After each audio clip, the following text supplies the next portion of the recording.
Hello everyone. So today in this talk, I'll talk about thousands of ways of stealing cryptocurrencies. You see, this year has been told as the highest numbers of hacks happened in cryptocurrency is 2022. So we need to see how these hacks happen and how actually cryptos are stolen by people. So the aim of this talk is not to teach you how you go around and steal cryptocurrencies. The aim of this talk is to show you that how it is done so that you know that you can protect yourself.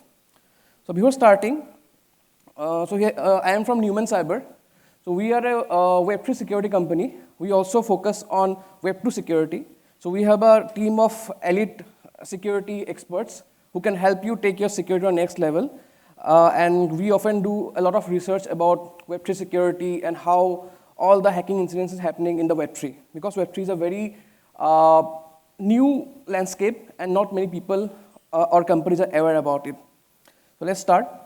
So before starting, as I always say, there's a shameless self-promotion, which I do. So in this part, I talk about myself, what I have done or what I do. So I'm a security consultant at Numen Cyber Technology, Singapore. I contributed security previously to Samsung, HCL, WhatsApp, and many other companies. Previously, I developed the smallest possible code of 2 KB, which could crash WhatsApp. Interestingly, the previous guy, he made the same in 2 MB and claimed that no one can do below that. I did the same in 2 KB. And then you must remember, like in 2017, we had WannaCry ransomware. So I just made a small tool called WannaSmile, which can be used to protect people from getting the ransomware. Also, I gave talk at various international conferences like NullCon, TourCon, etc. And also, I help Indian government in fixing their websites from cryptojacking. My previous research on cryptocurrency and cryptojacking got featured in all these various international news portal. And interestingly, like I'm from India, and interestingly, 2 years back, CNA Singapore did a documentary where they featured me because of my work in cryptojacking, and they came all the way to India to like feature me in a documentary.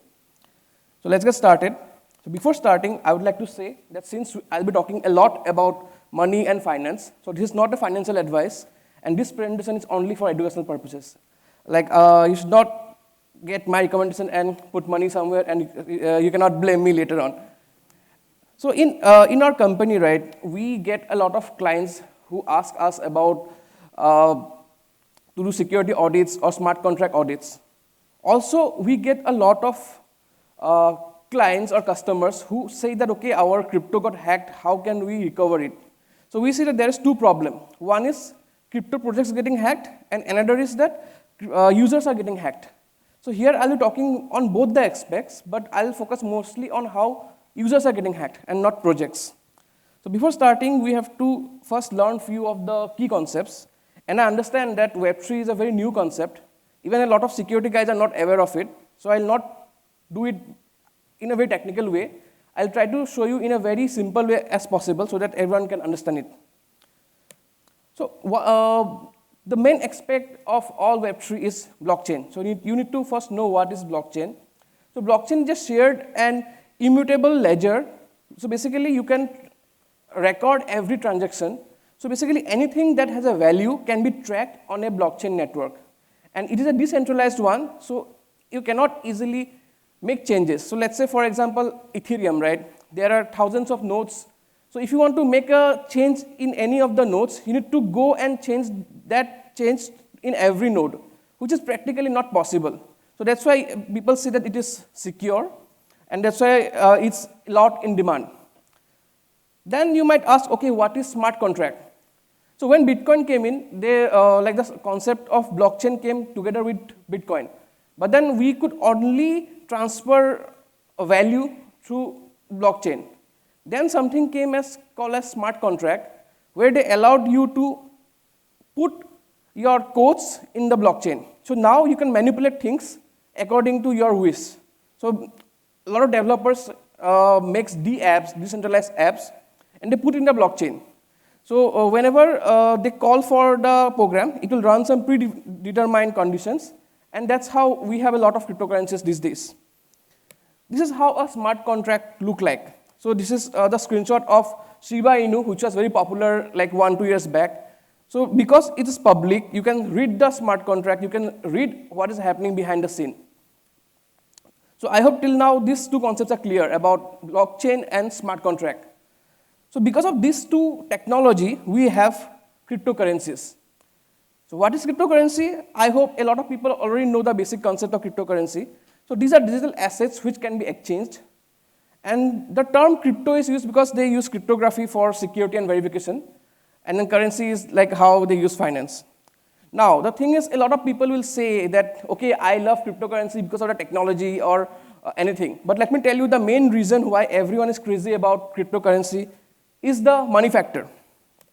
You see, why people are crazy about cryptocurrency, right? The value of Bitcoin in 2010 was 0.1 US dollar. The value of Bitcoin in 2021 was 68,000 US dollars. I don't want to tell the value in 2022 because it's quite bad. So I just removed the 2022 year.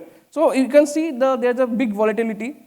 So people think that, okay, if you put our money, we can like double it or we can make a good fortune out of it. This is the reason why people go into Bitcoin or other cryptocurrencies. So now the question is, why hackers love it? These are a few of the reasons why hackers love cryptos. You see, it's digital. Everything is online. And next, it is decentralized. So let's say you hack and you take away someone's money. It's very difficult to track or get the money back. Once it is gone, there's very less you can do to get your money back. Next, it is global. So earlier, let's say for example, now I'm in Singapore and I am from India.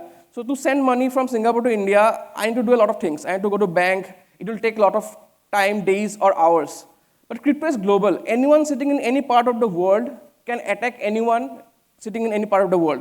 So that's why hackers love it. And it's mostly unregulated. In few countries it is regulated, but in majority of the countries it's not regulated. So that's why even if you run away with someone's crypto, still nothing much can be done. Also at last, to a large extent, it's anonymous. Like for example, Monero. Monero is a privacy coin. You cannot track it. So a lot of things that was done in the dark web is done using Monero. So because of all these reasons, right, hackers simply love it. You see all the ransomwares, they ask ransom in cryptos. And this is the main reason why they ask money in crypto. So what is the outcome of it? So this is the outcome. Last year, in last 1 year, almost $4.3 billion worth crypto were stolen. Some were hacked, some were stolen. Americans lost almost $329 million in crypto scam in the first quarter of 2022.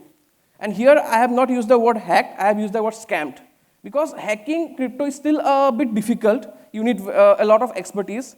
But then to scam people and take away the money is quite easy because the technology is new. People are not much aware that how things work. You see, investors in Hong Kong have lost $50 million last year. And most people are in the age group of 20 to 40 who get targeted from these attacks. And I believe a lot of people in here falls in the category, so it's very important for you to know how it's happening. So let's check some of the top hacks of last year. So these are some of the top hacks, and I have added how much money were stolen. So if you see, the top hacks are like Qubit Finance breach exploit, Harmony breach, BNB chain breach, and a lot more. But the common thing about all this hack, can you tell what is the common thing between all this hack? Anyone? What is the common thing between all this hack? You see, I have highlighted the word breach, right? So what exactly is a breach we need to understand? Because most of the attack that happened last year was breach attack. Because the concept of breach is like from a security point of view, it's not very secure. But people need to use breaches. That's why a lot of companies come up with their own breach and they get hacked a lot. Majority of the hack that happened last year was because of this breach attack. So I'll quickly explain you what is a breach and why it is important in crypto world. So let's say there are 2 or 3 crypto. Let's say we have Bitcoin, we have Ethereum, let's say we have Solana.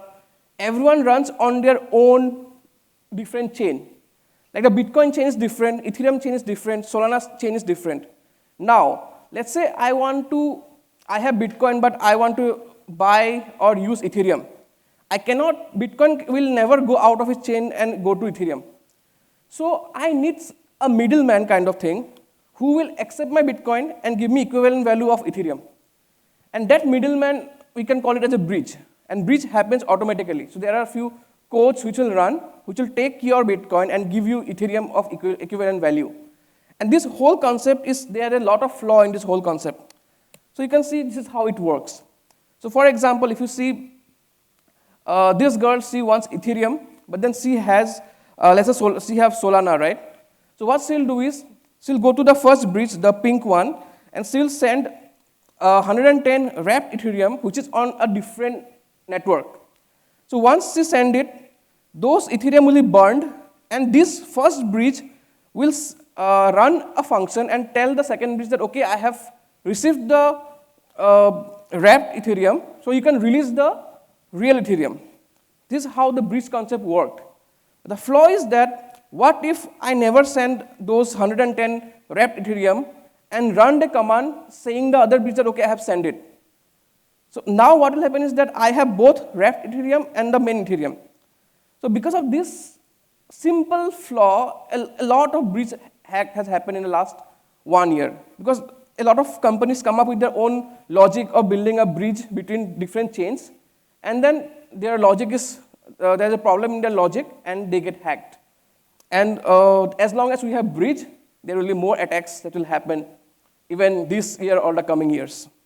So if you're interested in simulating the attacks, you can go to this link. So I'll not show a demo now because it will take some time. So you can go to this link. So this GitHub has all the attacks that happened last year and few years back. So what you can do is you can just download the code and you can run it. So you can see how, like, your wallet will have, first it has 0 Ethereum, and once you run the code, you will have a lot of Ethereum, obviously in the testnet. So you can get a good concept of how this bridge attack work. Also in our company, what we do is, all the attacks, right, we do a deep technical analysis in our company's blog. Like now, due to time constraint, I cannot show you all the technical details because for Web3, even the coding language is different. So I'm not sure if everyone can get along. So you can just go to our company's blog and you can read a deep analysis of all the attacks, which we often do after any attack. So now let's move on to some scams, because hacking crypto is not that easy. Okay, it's done, but it's still majority of the money that is gone in last 1 year is by scamming, not by hacking. So let me share some fun fact. How many of you are here who do bug bounty? Can you please raise your hand, anyone who do bug bounty here? No one? Or anyone have tried doing bug bounty? Okay, then let me share a fact. When you do regular bug bounty in HackerOne or Bugcrowd, right, we get, let's say, $500, $1,000, or at max $10,000 if it's a RCE or a very big flaw, right? But can you guess how much bounty was given by Wormhole last year? So for finding a flaw. Any number, can anyone guess? So you know in regular HackerOne or Bugcrowd, you get $1,000, $5,000, $10,000 at max. So can you guess how much bounty was given by Wormhole? Okay, let me show you the number. It's 10 billion for one bug. So basically, report one bug and you can retire for a life. That's how powerful is Web3, because every bug is directly related to finance and money. So every bug is important. So if you're someone who is planning to get into bug bounty, you can maybe look out for Web3 bug bounties and you can learn Web3, because currently the market is very hot and people are paying crazy money for all the bugs that you can find in Web3. Now let's move on to the world of scams in crypto. So this person, 2 months back, he is a founder of Fenbushi Capital. He made a tweet 2 months back that his personal wallet got hacked and someone stole $42 million worth of crypto. And if you see, he's not a regular guy who don't know much about security or something like that. He's a big guy. He must have used a lot of security to secure his private keys, but still he got hacked, or I would say he got scammed. Interestingly, 3 days back, one of the Bitcoin developers made a tweet that his private key was compromised and almost 200 Bitcoins got stolen. So we can see the impact, right? Because as I have already told, that hackers simply love it because you cannot track them, it's global, so that's why they target every person. So if you are into crypto, you should know what are the scams that are happening. So before just moving on with all the scams, right, I want to talk about a very key concept about public key and private key in blockchain, right, or in crypto. So in crypto, we have two main things, that is the private key and the public key. So public key is the one that we give to everyone so that they can send us the crypto. And the private key is with us. If someone gets access to our private key, they will have access to our crypto. That's a very simple concept, which we need to know. Public key needs to be public, private key needs to be private. Now, the problem comes in the types of wallets. So currently, we have these types of wallets. So in the web wallet, right, we generally sign up in an exchange. So the private key is with the exchange, not with us. So we are not the owner of the crypto. Even though it is in our wallet, the private key is with the exchange. Secondly, mobile-based wallets. In mobile-based wallets, the private key is stored in your mobile. So if somehow your mobile is hacked, then hackers can get your private key and they can steal all your crypto. Next, we have desktop-based wallets. So as same like mobile, in desktop-based wallets, the private key is stored in your desktop. And if your desktop gets hacked, your private key is gone and all your money is gone. Then in paper wallet, it's very interesting. What they do is they write their private key in a paper and you store it somewhere safe so that no one can get it. But the problem occurs is when you print the private key in a paper, most of the time your desktop is infected or the printer is infected and they get access to your private key. And the most secure one which people say till date is hardware wallet, where the private key is in the hardware just like a pen drive. So it never goes out of the hardware wallet. So as long as it's not stolen and as long as people don't know your 2FA, they cannot take your money. So among all this, the most secure which people say is hardware wallet. And the least secure is web wallet. So let's see finally how cryptos are stolen. So I'll be showing you a few of the most common ways by which cryptos are getting stolen. Can you guess what is the most popular way to steal cryptocurrency? Any random guesses? What is the most popular way? Exactly. Just run an exchange. And we all know what happened with FTX. Right? Run an exchange, run away with everyone's crypto. Right? Just kidding. So let's actually see how cryptos are stolen. The first attack, which is very common, is called Clipper change.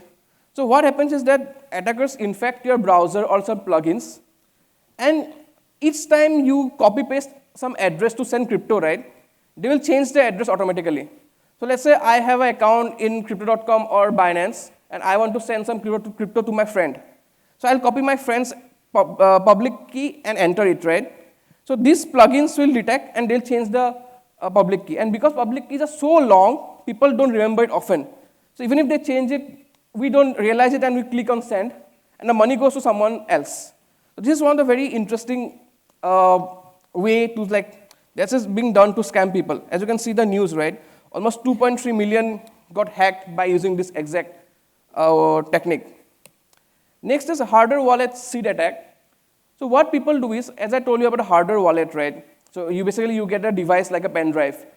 So in those devices, when you buy it, they will give you a few seed word, so that in case you break your hardware wallet, you can enter the seed word and you can recover back all your funds. The official way is that you buy the device and the device will show you all the 24 keys. Mostly 24 keys are there. But if you buy these devices from some unofficial website, what they do is they'll print out all the 24 keys already and give it to you. That means those guys already know your 24 keys. The moment you put all your money, they will buy a new pen drive or new hardware wallet. They'll enter those 24 keys and they have all your funds. So this is one, if you buy a hardware wallet, never give your 24 word seed, or if you get something paper like this with seeds is already given, it's a big red flag. Next is cracking private key. So everyone thinks, okay, it's impossible to crack private key, but last year the private key was cracked. Let's see how it was cracked. So last year in September, the users of Profinity were hacked because their private key got cracked. So let's try to understand how exactly private key got cracked. So what Profinity does is that almost 3.3 million got hacked, by the way, by this attack. So in most of the Ethereum wallets, right, the private key is generated randomly. So they run something called a cryptographic pseudo-random number generator to generate the private key. But this Profinity, right, they allows you to add your name or your friend's name in the public key. So when you add that name, right, already it's easy to guess the private key. And the worst or the good thing about Ethereum is that it's a open network, so you know how much money a wallet has. So let's say I put the address on the Etherscan, I know, okay, this guy have 1 million. And if, let's say, this guy made his keys using Profinity, then I know that it can be hackable. So how it is hackable is that because they don't use random values, you can add your own name there. So the combination goes down to 2 to the power 32, which is almost 4.3 billion possible combinations. So according to research, if you use 1000 GPU, it will take only 50 days to crack a 7-character address. Now, 50 days might be a long for us, but if we know the address contains $1 million, then there's no harm in running for 50 days, right? And hackers have done exactly the same, and they stole almost 3.3 million using this very attack. And now this whole Profinity is closed down because it's not secure at all. So next is hack mobile apps. It's also very popular. So a lot of attackers, what they do is they will make clone apps for all the popular crypto websites or apps. And when people download it, then their private key is compromised, and that's how they steal a lot of crypto. And you can see the news here how fake apps are being used to steal money. Next, let's go for, it's a very common one, phishing or clone sites. Can you see the difference between the two URLs? Can you see the difference between the two URLs?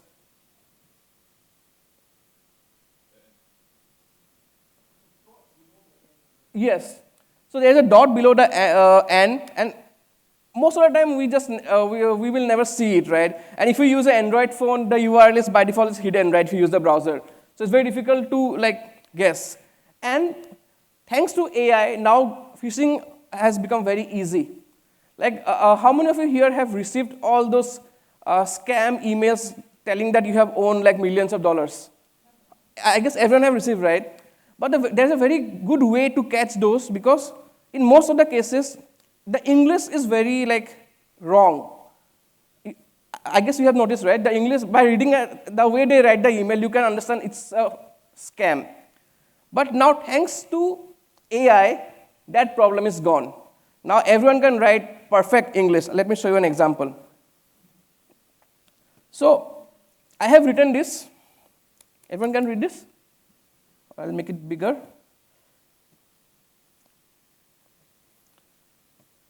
Okay, so I wrote this, write an attention-grabbing email informing receiver that they have owned 5 Bitcoins, and they need to click on a link to claim the reward. Also suggest a good subject line. So now what I'll do is, I'll copy it, and I'll go to ChatGPT. Those days are gone where we need to enter our own writing and Grammarly will improve it. Now the AI has gone up to a next level. So I just put this here. And now see how AI will make a good email copy for me.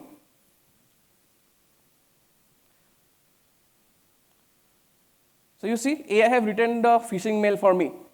And the English is 100% correct. So, yeah. So the scammer just need to copy paste. Things have become so easy now. Gone are the days where you can just read the English and say, okay, it's a scam. Now thanks to AI, they can generate any kind of email and they can send it to you. So now things are slowly getting a bit difficult. So let's continue.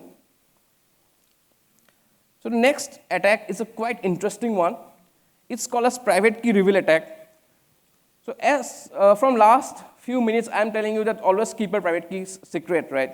So in this attack, attackers will reveal their private key, and they have a lot of money in their account, and they'll let you take away all the money. But then there is a catch to it.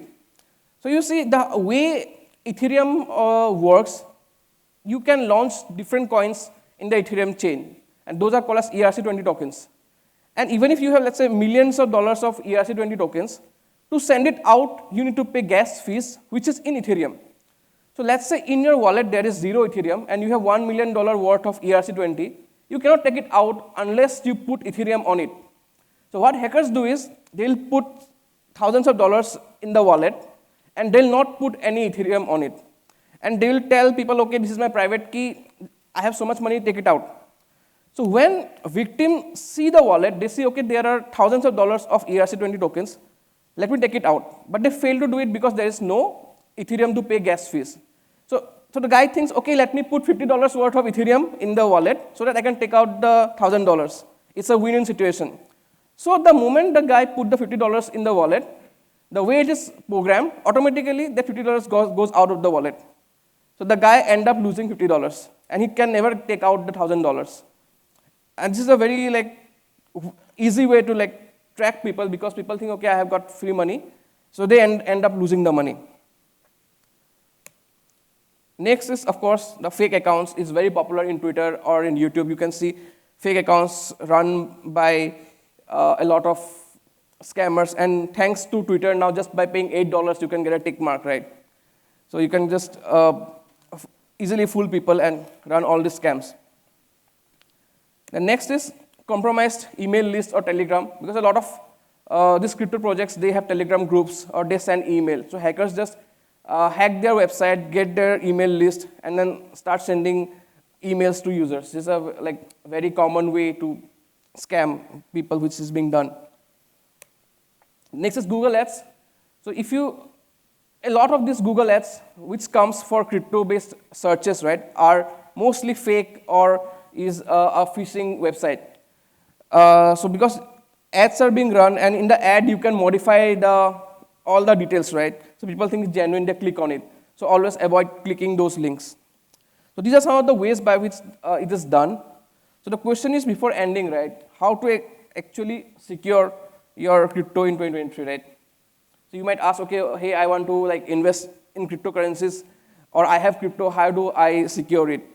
So always remember one golden rule, that is, not your keys, not your coin. So when you put money on a crypto exchange, you don't have the key. The key belongs to the exchange. They can run away with your money. So always remember this point. And one of the secure way to store your crypto, which I would suggest, is hardware wallets. Because the way it works is that you have this device like a pen drive. The private key is always in the device. And to allow a transaction, you need to click the physical button in the top. So even if you connect to the internet, people cannot take out the money.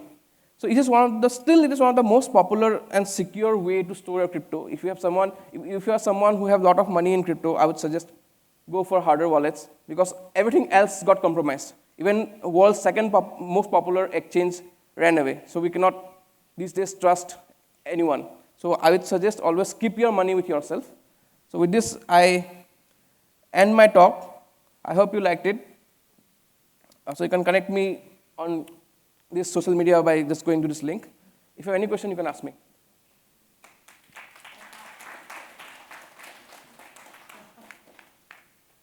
Thank you, Indrajeet.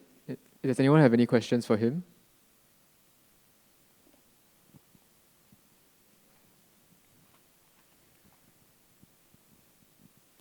Thank you for the talk. My name is Vitaly. I have a question. Have you seen any compromise related to the hardware wallets, and what are the scenarios in this case? Sorry, I didn't get you.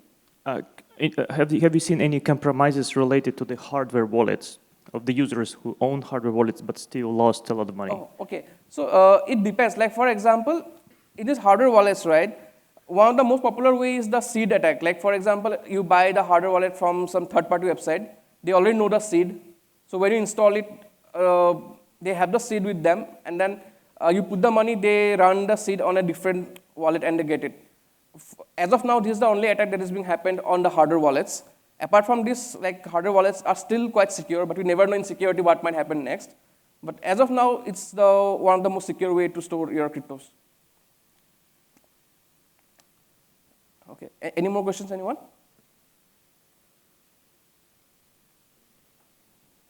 Okay, then if no more questions, okay.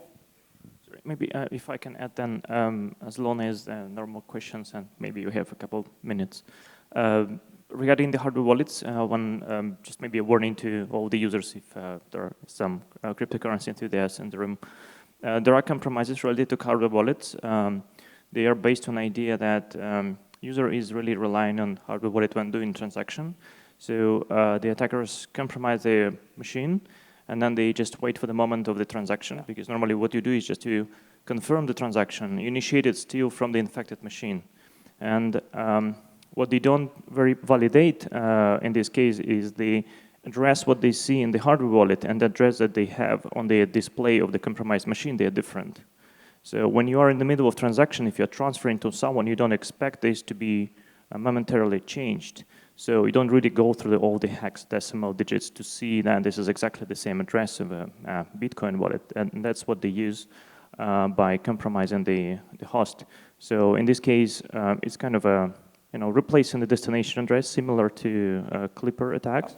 But you feel that you are protected because you are using hardware wallet. Yeah, but the moment it goes out from the hardware wallet, your system is infected, then the change can happen. Right. Yeah, but just beware, because we had this instance in Singapore in past year. Guys, runners of cryptocurrency startups lost amounts of like millions of dollars. So beware. Thanks. Okay, then thank you so much.